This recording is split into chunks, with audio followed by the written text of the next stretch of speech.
Move to strike the last word. Gentleman is recognized. Thank you, Mr. Chairman. I move in opposition to the Biggs amendment. My colleague from Georgia talks about how Democrats are trying to make President Zelensky look weak.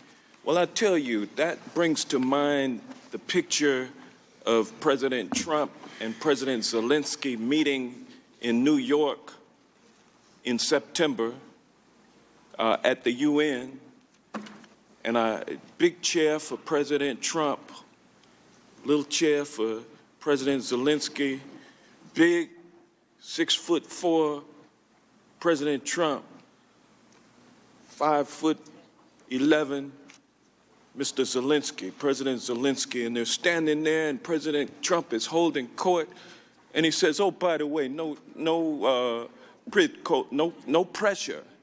And you saw President Zelensky shaking his head as if his daughter was downstairs in the basement, duct taped. I mean, there's an imbalance of power in that relationship. It always has been. And there's no way that the nation of Ukraine can stand up to the power of the United States of America. And President Trump used that unequal bargaining position. He leveraged his power in that relationship, not for the benefit of the United States of America, but for his own benefit. He, again, held President Zelensky over a barrel up there in New York, the same way he did on the telephone call on the 25th of July. And he told him, "Look, I know that you need those javelins, but I need you to do me a favor, or do us a favor." And who was us, by the way? Was it the American people, or was it the Trump campaign and all of those corrupt officials that he aligns himself with, half of whom are in jail or facing charges or facing sentencing? Who was he talking about? Us. It wasn't the American people. It was the Trump organization and the Trump campaign. And that's wrong. It's wrong for the United States president to use his position for himself. It's wrong. And that's what President Trump did, and that's what we're holding him accountable for today. And President Trump pretty much sold out our Constitution for his own personal benefit. We're called upon today with the question of whether or not we're going to sell out our positions, whether or not we're going to be sellouts. I mean, each and every one of us had a career before we came to Congress. I myself was a criminal defense lawyer, and I enjoy my job.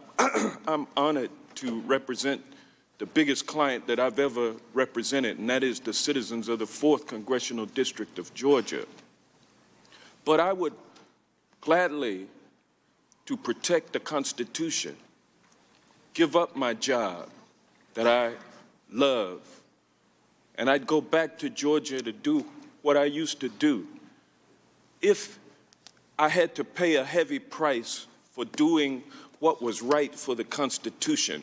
And that's what my friends on the other side of the aisle are charged with now. I know that there's a lot of fear about them being in Zelensky's position, about them being in that little small chair with the president, with the bully pulpit, the right-wing media, Fox News, everything being on his side, and him levying and leveraging that power against them as they approach their primaries. They don't want to get primaried. I know that that is the desire, but let's not sell out the country for our own desire, which is exactly what we're charged with protecting our country from President Trump doing. Let's not do that. Let's make ourselves look good in the eyes of history. Let's do the right thing. And with that, I will yield back.